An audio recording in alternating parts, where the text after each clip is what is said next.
I believe that this is one of the most, if not the most important lessons I've ever taught on not just unlocking your fretboard, but unlocking your inner musician. And it's gonna involve a really simple tool that's the perfect starting point that you're gonna get to expand on pretty much for the rest of your guitar playing life. And as always, be sure to stick around till the very end of the lesson because I'm gonna have a free gift for you that you're gonna love. Okay, so what is this magical mystery ingredient that we're gonna be applying to unlocking the fretboard? Now, it's something that isn't new by any means, but something that really isn't discussed enough.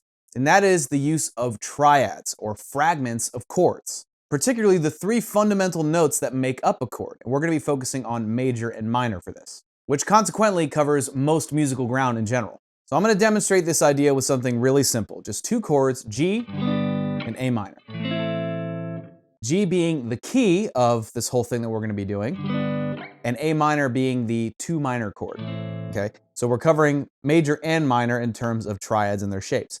So if we were to break up, let's say, this E pattern, right, bar chord, which is, it's a G chord, but we're utilizing the E finger pattern, right, to make it up. If we were to break that up into triads, they would look like this. There's our first 3, there's our second 3 here, and our third 3. Right, so there's 3 triad shapes within that overall E-shaped bar chord, right? Now, let's break up what these triads are and what they're classified as, right? It's essentially a G chord, right? Each triad is a G chord consisting of the root note, the third, the major third, and the fifth, right? Which is a neutral perfect interval as it's called. So let's start with this G bar chord here, okay? It happens to contain 3 triads just within this whole bar chord shape. So let's break them up. We got our first triad right here, which is 5th fret on A and D, and then 4th fret on G. And the notes are D, G, and B. That's the 5th, root, and 3rd, right? The root, 3rd, and the 5th are the fundamental notes that make up a triad. So we have those notes, we can check all those boxes. They're just in a different order. They're in what's called an inversion. So an inversion essentially means it's a chord, but the starting note isn't the root. So this triad would be known as a second inversion G, right? And I'll explain in just a second why it's the second inversion. But we know it's an inversion because the first note is not the root. The first note is the 5th, which is D. And even though the root note is below it, right? The way all 3 of those notes relate to each other, right? Their contents suggest that this is still a G chord we're playing, right? So if, let's say, I added that G bass note here on the low E string, it's like, yeah, that's totally a G chord. So that's our first triad. The next triad happens to be right here, which is 5th fret on the D string, 4th fret on G, and then 3rd fret on B. This right here is a G, which is our starting note, which is the root. So this wouldn't be an inversion, it would just be a regular G chord. We have our root, our 3rd, and our 5th. So this right here, D is the same note as here, right? Same note, just different octave. So we're still checking all the same boxes. Root, 3rd, 5th, right here. That is our G major triad. So we've covered G in the second inversion, and then G, just the regular G triad. And then coming up next, because we got a couple more strings here, with our second finger on the 4th fret of the G string, kind of where it's pretty much been this whole time. And then our first finger is going to be barring the 3rd fret on the B and high E strings. So this is now a triad that starts on the 3rd. And that's what's known as a first inversion, right? So that's a G in the first inversion. Now, why is the 3rd, starting with the 3rd, why is that first inversion and why is starting in the 5th, the second inversion? Simply put, it's because the 3rd occurs first. Think about it. 3 comes before 5 if we're going in a linear order, right? So if we hit the 3 first, the 3rd, and that's our root note, then that's our first inversion. And then when we hit D, which is the 5th, we hit that later, so that comes after 3. 5 comes after 3, so that would make it the second inversion. Make sense? And just so you know, this applies to any major chord. So now, even though we've covered just G, this applies to any chord. If you take this same idea, it doesn't matter if you're using an E bar chord shape, right? Which again, that's the shape, or if you're using the G bar chord shape, right, which would look like this behind the nut. It doesn't matter what chord shape you're using, you can dissect it and come up with those same triads. The initial one, right, the regular major triad, then the first and second inversions. All right, now let's cover the A minor chord. So our first triad would be here, starting on the A string. So we have the 7th fret there with our 3rd finger here. Then we have 7th fret with our pinky on the D string. And then our first finger is going to be on the 5th fret of the G string. So let's find out what inversion that is, or what triad that is. So we're not starting with an A. A was right here on the low E string, but we're not forming a triad. So if we were to, let's say, using this same bar chord shape, okay, if we started with the low E string, again, adhering to the shape, we'd be actually creating a power chord here, which is the root, 5th, and octave. There's no 3rd, so we can't create a proper minor triad that way. So we're gonna skip that. All right, so now we have our 5th, right, which is on the 7th fret of the A string. We have our root here, right, this note right here. 7th fret on D is, that's our root, that's an A. So we have, the 5th happens to be E, so we have E, A, and then right here, we have C on the 5th fret of the G string. So C happens to be our minor 3rd, okay? Now, just so you know, the 3rd is the indicator, whether it's major or minor. It pretty much indicates whether you're playing a major or minor chord. So if I were to change this 3rd to a major, and all I'd have to do is raise it, right, or sharpen it, 1 fret, now it's a major triad. But then if I flatten the 3rd, right, from major 3rd to minor 3rd, now it's minor. And you, just by hearing it, you can tell the difference. Happy, sad, right? So, which I know oversimplifies it, you know, when you think of major as only happy and minor as only sad, but you understand the distinction, right? They're two kind of opposing emotions that you're invoking. So anyway, that's our first triad. So since we're starting on the 5th, just the same thing as with the major triads, so starting on the 5th, that would tell us that that's a second inversion, A minor triad. Okay, so we got that. The next triad would be here. So 3rd finger on the 7th fret of the D string, 1st finger barring the 5th fret on the G and B. So those are 3 notes, 1, 2, 3, triad 3, right? We're starting on the root now. So we have root, 3rd, and then 5th. So that's our standard A minor triad. It's not an inversion, right? And then our next triad would be just barring the 5th fret on the G, B, and high E strings. And we'd have our 3rd, 5th, and our root, right? There's our A. So that would be A minor in the first inversion. So we have our second inversion, regular triad, right? First inversion. And you may be noticing a pattern here, right? How we laid out these bar chord shapes, how we found those triads as we dissected them, we discovered that that's pretty much the order you're going to encounter, right? If you're doing an E-shaped bar chord, right? Because it's shaped like an E in the open position, and it's a movable shape, but depending on where you land it will tell you the musical content of it. So in this case, even though it's an E shape, we're playing a G chord. And then same thing here, but we're doing an E minor, right? But in this spot on the fretboard, the contents tell us that it's an A minor chord. So we have a G and an A minor, and in those shapes, we run into first inversion, regular triad, right? Sorry, I meant second inversion, regular triad, first inversion. Same thing here. Now get this, even in that little example I just gave you where I just separated them out, right? Let me play it right. Yeah? You can kind of hear something musical is happening, right? I'm not just going, there's something interesting going on. Now, that's not to say that that's how you play triads and you use them in context of music. You can dissect them further, which we're about to get into. So how you want to think of these triads as little guideposts, right, that navigate your way through a chord. Now, maybe you've heard that arpeggios, the use of arpeggios, is another way to unlock the fretboard. Triads are basically fragments of arpeggios because they're fragments of chords. And what's an arpeggio? It's a broken up chord. So it all plays into the same goal, right? So if you focus on arpeggios, if you focus on triads, you know, you're not, you're pretty much on parallel lanes going to the same spot. So they're not conflicting ideas. So I want you to keep that in mind. What we're doing is we're just breaking up the arpeggio even further into these 3-note groupings. So get this, right?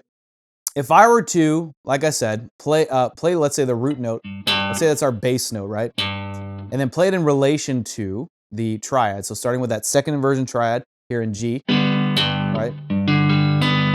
Oop. There it is, right? Just stay in there. Then I move to the other triad, right? And then the first inversion triad.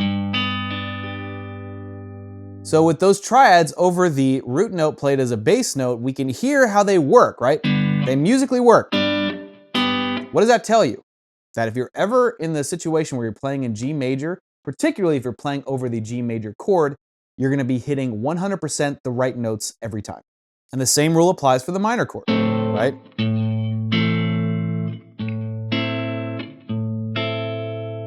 You can even look at it this way. Sometimes people approach playing full chords in different ways. So if you wanted to play an A minor chord, let's say in this position, so not an open A minor chord, but over here, you don't have to always play it like that.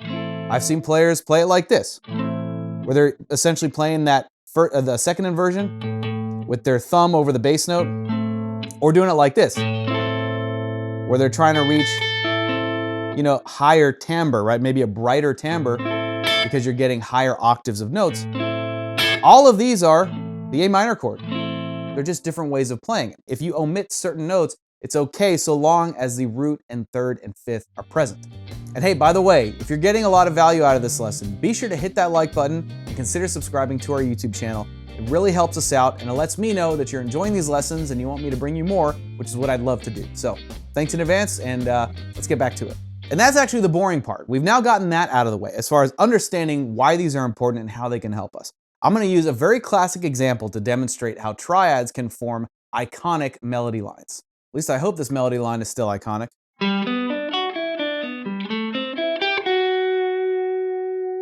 You know that one, right? So if we were to break down that melody, it's essentially made up of 2 triads. Now, whether or not it's in the key of G is irrelevant because this applies no matter what key. It's essentially a major chord and a minor chord following it, the 2 minor, right, in the order of the chords. So if we were to adapt it to G, let's say, we have the first part is just walking up that G triad.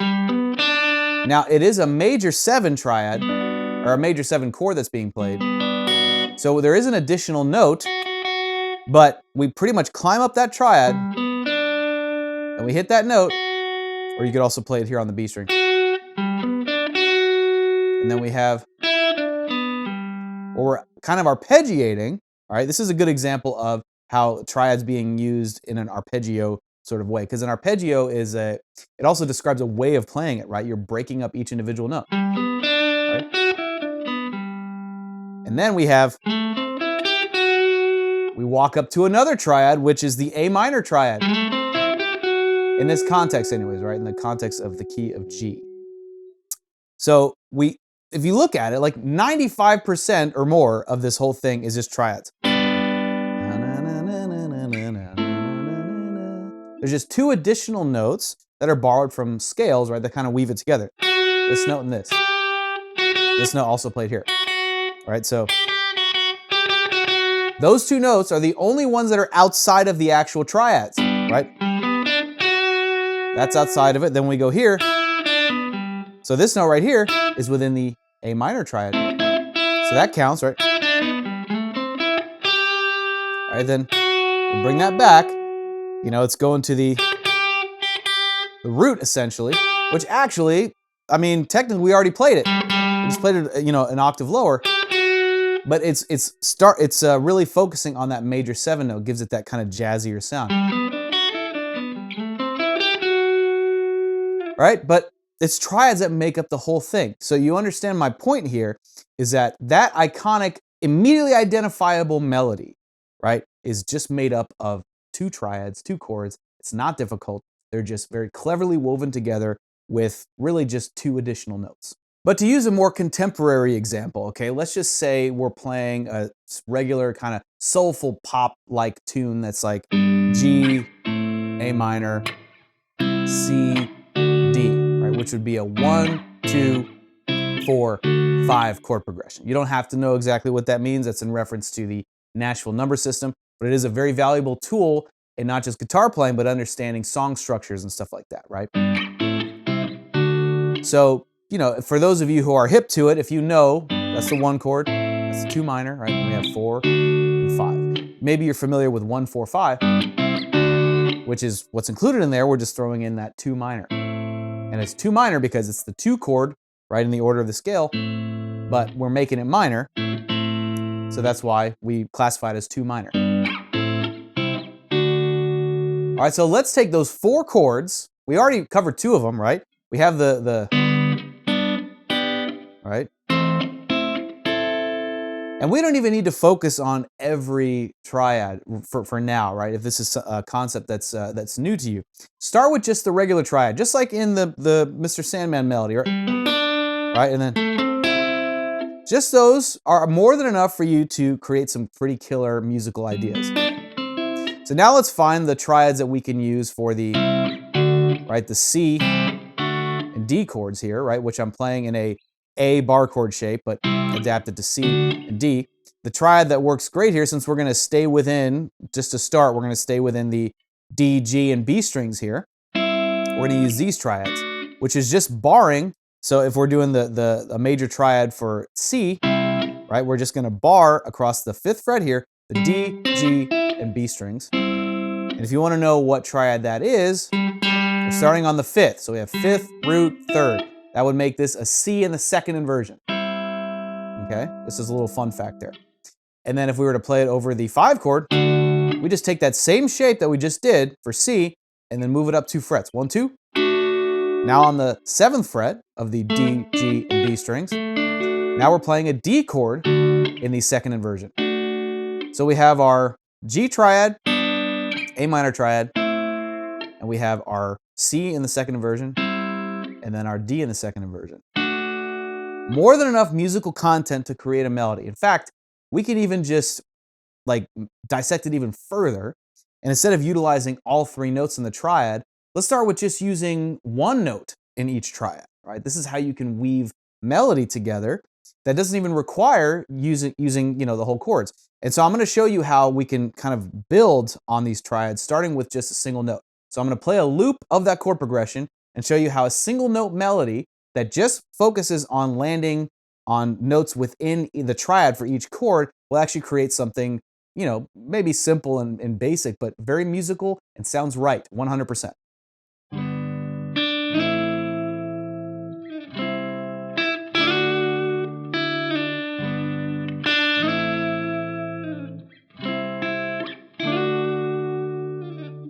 Okay, real simple melody, nothing fancy, but it worked, right? So what did I do there? I started here, which is this note, the 5th, right, in that G major triad, because I heard that the 1st chord was G. So I played the 5th there, and then when I moved to the A minor, I slid up to the 5th of the A minor triad, right? And then when it went to the C, this became, even though it was the same note, in the context of C, instead of being the 5th of A minor, it was the 3rd, the major 3rd of C. So I could stay on that note when it changed. So it was like this. Right, it still works. And then when we moved to the 5 chord, D, I slid up to the 3rd of 5, right? The 3rd of the 5th chord, right? Hopefully these numbers, if they're kind of jumbling you up a little bit, don't worry about it. This is just referencing that Nashville number system that is ingrained in my brain. But just understand, just use your ears, right? You hear, if you don't want to think in terms of the numbers, think in terms of your ear. That works.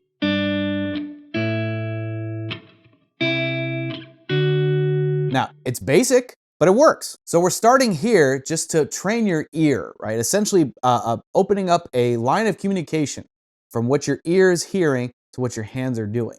So you can anticipate that by understanding these patterns and where these triads are, and then listening to what's happening in the chord progression, you can pretty much craft melodies on the spot as you're going once you get comfortable with this idea. Now, what if we took the same idea and expanded it a little bit? So instead of single notes and just making melody with single notes, we can do double stops, 2 notes at the same time, right? So what we can do is, since we started on our fifth here of that G triad, let's add the fifth and the third. Really, really driving the point home that we're playing over a G major because we got that major third in there. That's a strong indicator, right, of the chord. So then that would mean if we were to apply this in, multiple note groupings, and then, we would apply the same thing here with the A minor triad, just 2 notes. So fifth fret on the G and B strings, which would be our third, minor third, and fifth. So we have major third and fifth over G, minor third and fifth over A. And then let's say if we were to think in terms of the 4 and 5 chords. So 4 chord, this right here would be root and third. And then same thing here for the D chord, root and third. So we're just playing these little double stops just to add a little bit of extra flavor. So let's see how those sound over the loop.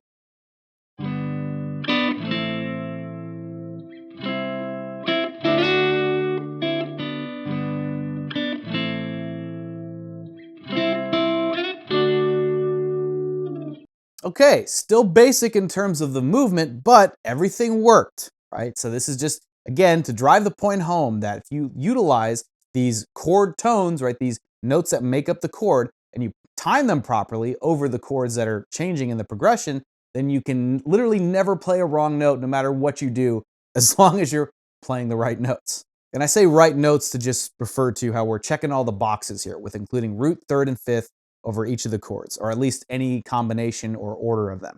So now if we were to apply all 3 triads, it starts to get a little bit like, if we were to, let's say, play them like that, it could get a little derivative because as we're adding more notes to the whole thing, and we already have the chords playing, right, in the little loop, so we want the notes that we're playing to feel more like a solo and less like just another rhythm part put on top of it. So let's employ what we learned with that iconic example earlier, right? If we were to apply something like that and break up the triads, maybe we could, come up with something that actually sounds pretty good. Now, what you can also do, and this is something that will come later, if you're not currently comfortable with the idea, but is to incorporate, scales to kind of weave these chords together.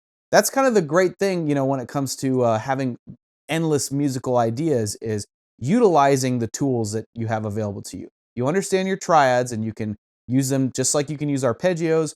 You can use scales and chromaticism, right, to weave them together. And that pretty much is a winning formula once you start to develop a sense of musical, like, a sense of melody, right? To be able to create your own melodies rather than just playing other melodies or anything like that, which there's nothing wrong with that, but you can use that as a starting point to help you develop a taste for what actually sounds good and melodic to your own ears. But if you want to come up with your own melodies, like your own original ideas, everything that we're talking about here is just the perfect sort of roadmap and the perfect tools to use so that you can actually bring those ideas out of yourself, right? You're more musical than you think. If you're here watching this video, I guarantee you're more musical than you think. Even if you just listen to music your whole life. You know what sounds good to you, right? You have taste in music. It's not all just chaos and cacophony and dissonance. It's, there's structure to what you like. So you can use that to kind of influence your own ear in dictating what melodies you would come up with later on down the line. And before I get too philosophical on you, let's just throw that loop back on again and let's try arpeggiating these triads.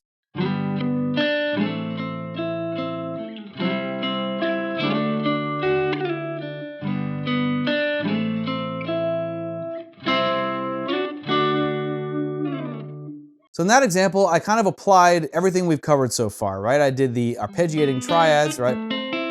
And then right there was throwing in some melody, which we're using the notes, right? The single notes within the triads. And then towards the end, I was doing the double stop thing, just to add some variety to it. So you don't have to stick to just one approach or one way of playing triads. You can incorporate all of them together and just, again, think of them as just means of getting your melodic point across. And as a final example, I'm going to demonstrate how I personally would improvise over a loop like this, utilizing what we've covered, but also weaving in other things like major and minor pentatonic scales.